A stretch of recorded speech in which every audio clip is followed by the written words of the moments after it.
হরে কৃষ্ণ প্রিয় ভক্তবৃন্দ, ৩ বছরের দীর্ঘ অপেক্ষার পর আবারও এসে গেছে সেই মহাপবিত্র তিথি পদ্মিনী একাদশী। শাস্ত্রে বলা হয়েছে, অধিক মাসে আগত এই একাদশী ভগবান শ্রীকৃষ্ণের অত্যন্ত প্রিয় এবং এর ব্রত পালন করলে মানুষ অসীম পুণ্য ও ভগবানের বিশেষ কৃপা লাভ করতে পারে। কিন্তু অনেকের মনেই প্রশ্ন থাকে, পদ্মিনী একাদশী কবে? উপবাসের সঠিক সময় কি? পারণ কখন করতে হবে? কোন সময়ে পূজা করলে সবচেয়ে শুভ ফল পাওয়া যাবে? তাই আজকের এই বিশেষ ভিডিওতে আমরা জানব পদ্মিনী একাদশীর সঠিক তিথি, পারণের সময়, শুভ মুহূর্ত, ব্রতের নিয়ম এবং এই দিনের আধ্যাত্মিক গুরুত্ব সম্পর্কে এমন কিছু বিশেষ তথ্য যা আপনার এই একাদশীকে আরও সফল ও ফলদায়ক করে তুলবে। তাই ভিডিওটি শেষ পর্যন্ত অবশ্যই দেখুন এবং ভগবানের নাম স্মরণ করতে করতে চলুন শুরু করি আজকের এই পবিত্র আলোচনা। পরের দিন অর্থাৎ ২৭ মে ২০২৬ সকাল ৬টা ২১ পর্যন্ত পদ্মিনী একাদশীর পারণের সময় থাকবে, আর পারণ করতে হবে ২৮ মে ২০২৬ বৃহস্পতিবার সকাল ৫টা ২৫ থেকে ৭টা ৯ মধ্যে। অর্থাৎ এবছর অধিক মাসে আগত পদ্মিনী একাদশীর পারণ আমরা করব ২৮ মে বৃহস্পতিবার। এখন আসুন এই দিনের আরও কিছু শুভ মুহূর্ত সম্পর্কে জেনে নিই। পদ্মিনী একাদশীর দিনে প্রাত ব্রহ্ম মুহূর্ত থাকবে সকাল ৪টে ৩ থেকে ৪টে ৪৪ পর্যন্ত। সূর্যোদয় হবে সকাল ৫টা ২৫। প্রাতঃকালে ভগবান শ্রীহরির পূজা অর্চনার শ্রেষ্ঠ সময় থাকবে সকাল ৪টে ২৪ থেকে ৫টা ২৫ পর্যন্ত, আর সন্ধ্যাকালে পূজা অর্চনার সময় থাকবে সন্ধ্যা ৭টা ১২ থেকে ৮টা ১৩ পর্যন্ত। এই দিনে বিশেষ রবি যোগ ও সর্বার্থ সিদ্ধি যোগও গঠিত হচ্ছে, যা থাকবে সকাল ৫টা ২৫ থেকে ৫টা ৫৬ পর্যন্ত। বিজয় মুহূর্ত থাকবে দুপুর ২টো ৩৬ থেকে ৩টে ৩১ পর্যন্ত, আর রাহুকাল থাকবে দুপুর ১২টা ১৮ থেকে ২টো ২ পর্যন্ত।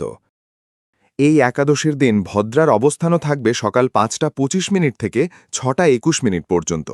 তবে এবারে ভদ্রার বাস পাতালে হবার কারণে তা পৃথিবীবাসীদের জন্য অশুভ বা ক্ষতিকর হবে না, বরং মঙ্গলজনক বলেই গণ্য হবে। আমাদের শাস্ত্রে বলা হয়েছে যে প্রাতঃকালের স্নান মানুষের আধ্যাত্মিক উন্নতিতে সহায়ক, আর যদি সেই স্নান কোনো পবিত্র নদীতে করা যায় তবে তার ফল বহুগুণ বেড়ে যায়। ঠিক তেমনভাবেই পুরুষোত্তম মাস স্বয়ং ভগবান শ্রী নারায়ণের মাস। এটি পূর্ণ পুরুষোত্তম ভগবান শ্রীকৃষ্ণের অতি পবিত্র মাস, তাই এই মাস এমনিতেই অত্যন্ত পুণ্যদায়ক ও মঙ্গলময় বলে বিবেচিত হয়। আর সেই মাসের মধ্যেই আগত এই একাদশী তিথি যদি ভক্তি, শ্রদ্ধা ও নিষ্ঠার সঙ্গে পালন করা হয় তবে তা মানুষকে দ্রুত সর্বোচ্চ পরমগতি প্রদান করতে সক্ষম হয়। এই সংযোগ অত্যন্ত দুর্লভ, কারণ পদ্মিনী একাদশীও অধিক মাসের মতো ৩ বছর অন্তর একবার আসে। তাই প্রত্যেক মানুষের উচিত যথাসাধ্য নিয়ম মেনে পূর্ণ শ্রদ্ধার সঙ্গে এই একাদশী পালন করা। সে নারী হোক বা পুরুষ, শিশু হোক বা বৃদ্ধ, যুবক হোক বা মৃত্যুশয্যায় অবস্থানকারী, প্রত্যেক মানুষেরই চেষ্টা করা উচিত এই একাদশীর ব্রত ও উপবাস পালন করা। এই দিনে যত বেশি সম্ভব ভগবানের পবিত্র নাম জপ করা উচিত। হরে কৃষ্ণ কৃষ্ণ কৃষ্ণ হরে হরে, হরে রাম রাম রাম হরে হরে। এই মহামন্ত্রের যত বেশি সম্ভব মালা জপ করা উচিত। অনেকেই বলেন যে আমরা তো সর্বদা মনে মনে ভগবানের নাম স্মরণ করি, কিন্তু আমাদের আচার্যদের শিক্ষা ভিন্ন।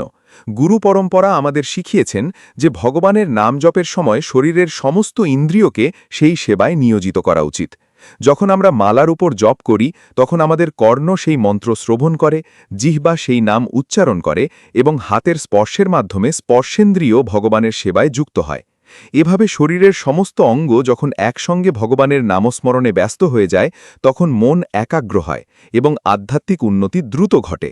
এই কারণেই পদ্মিনী একাদশীর ব্রত পালন অত্যন্ত গুরুত্বপূর্ণ। তাই এই পদ্মিনী একাদশী আমাদের সবার জন্য এক বিশেষ ও মহামূল্যবান দিন হতে চলেছে।